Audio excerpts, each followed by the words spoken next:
Shalom Bracha, que le bon Dieu vous protège, vous donne la santé et la joie. Mes amis, j'ai eu une histoire un peu bizarre. Vous savez, je reçois les gens, chacun son problème. Mais là, j'ai reçu un monsieur qui vient chez moi, il rentre dans ma chambre. Un monsieur qui a l'air bien aisé, très riche. Et on avait entendu parler de lui. Donc moi-même, je me suis posé la question, pourquoi il est venu chez moi? J'ai dit, peut-être, vraiment, il a un problème. C'est un monsieur qui n'a pas l'habitude d'aller voir les rabbins, parce que il est milliardaire, riche, c'est pas le style de personne qui ira voir les gens. Bon, il rentre, il s'assoit. Il était, beaucoup des fois, les gens qui viennent me voir, ils sont un peu, il y a un peu de respect, voilà, il y a ce... Je ne voudrais pas d'honneur, je ne peux pas me vanter. Et parfois, il y a des gens qui viennent pour une bracha, et à la fin, ils ne parlent pas. Et ils sont émus, et ils sortent sans poser de questions. Une femme, après 10 ans qu'elle vient me voir, elle m'a dit une fois, Rabbi David, j'ai un problème, que ça fait 10 ans que je veux vous dire mon problème. Chaque fois que je rentre chez vous, j'oublie, et je sors sans vous. Et je lui dis, c'est quoi ton problème? 10 ans plus tard, vous savez qu'est-ce qu'elle me dit? Elle me dit, je voulais simplement une bracha pour que je dors bien. Je dis, madame, ça fait 10 ans que vous venez me voir et jamais vous m'avez demandé une bracha. Alors, il me dit, voilà. Je dis, madame, je peux vous dire quelque chose? Moi aussi, je ne dors pas. Donc, on est deux. C'est pour ça que le bon Dieu, il ne vous a pas posé, il vous a pas mis dans la tête de la poser, parce que je n'ai pas de remède à ça, parce que moi-même, je ne dors pas. Alors, madame, le jour que j'aurai le remède pour dormir, je vous appellerai, vous le direz. Alors, moi, je n'arrive pas à dormir aussi, je n'arrive pas à dormir. Alors, on prend un petit exomil, on prend un petit cachet pour dormir, et c'est tout. Et c'est tout. Maintenant, mes amis, ce monsieur-là, je ne sais pas pourquoi il vient, qu'est-ce qu'il veut? Il me dit, prouve-moi qu'il y a Dieu. Waouh! Jamais dans ma vie quelqu'un qui me pose cette question. Prouve-moi qu'il y a Dieu. Comment je peux le prouver? Ça c'est l'émouna, ça. C'est pas une question qu'on pose. Je le regarde.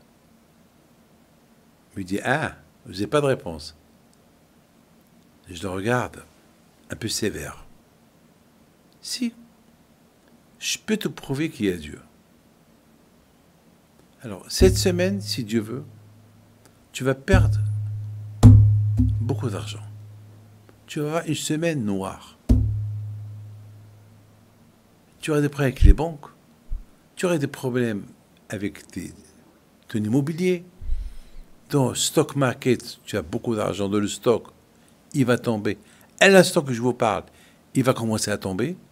Donc, tu sauras que ce que le bon Dieu t'a donné, il te l'a repris. Tout de suite, il se réveille. Non, Rabbi David, non, non, non. Pas ça, je vous en prie, pas ça, pas ça. Pourquoi pas? Tu veux que je te prouve qu'il y a Dieu? Tu veux que je te prouve qu'il y a Dieu? Alors, celui qui t'a donné, c'est Dieu. Il va te reprendre. Et c'est Dieu. Non, non, je ne veux pas, je ne veux pas. Pourquoi tu ne veux pas? Parce que je ne veux pas qu'il me prenne ce qu'il m'a donné. Ah, alors ça, tu crois en lui. Mais bien sûr, je crois en lui. Alors pourquoi tu me demandes, prouve-moi qu'il y a Dieu?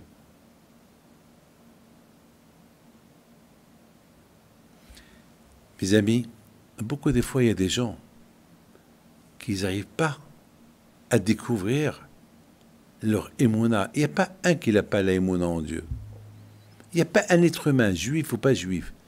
Chaque être humain, il est né pour croire en Dieu. Mais c'est à lui de les découvrir.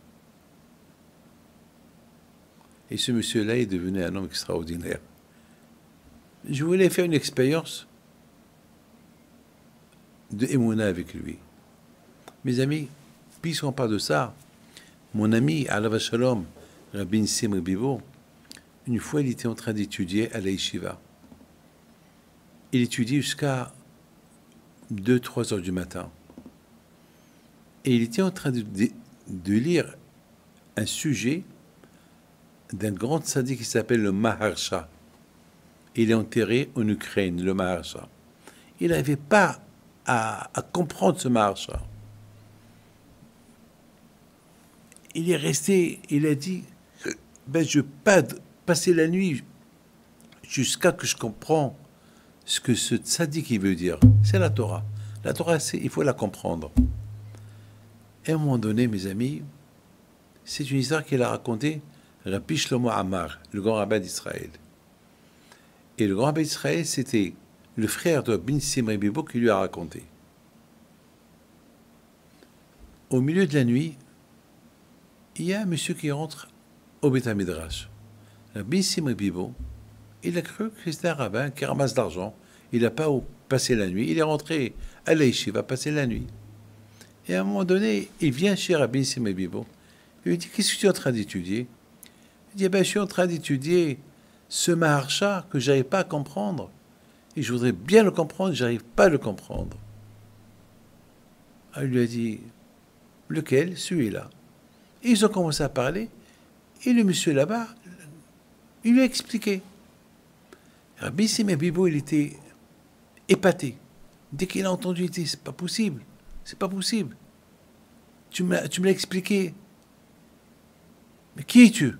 Au même moment qu'il a dit qui es-tu, le rabbin là-bas, il a disparu. Il a compris que c'était le Maharsha lui-même qui est venu. Mais à qui il va raconter ça? Il a raconté à son frère. Il a dit à son frère, voilà, je te raconte une histoire qui s'est passée avec moi en Angleterre, à l'Aïchiva. Mais il fallait que je la raconte à quelqu'un. Mais ne la raconte à personne. Jusqu'à que, si je meurs avant toi, alors tu peux la raconter. Et sinon, alors, cette histoire doit rester anonyme. Donc, Rabbi Nissim Bibo, il est mort. Son frère, il a trouvé l'obligation de raconter cette histoire à Rabbi Shlomo Amar, qu'il a raconté à tout le monde. Voilà, Rabotai, le kouah des tzadikim.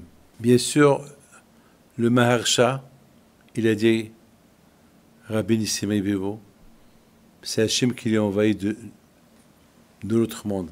Parce que Maharsha, ça fait presque 300 ans qu'il est décédé. Comment? C'est qui ce rabbin qui est venu, il est parti. Il est venu pour lui expliquer, il est parti. De là, vous voyez que Hachem, parfois, il envoie des tzadikim de l'autre monde pour aider les vivants. Que Hachem vous protège. Donc les morts, ils ne sont pas morts, ils sont vivants. À bientôt.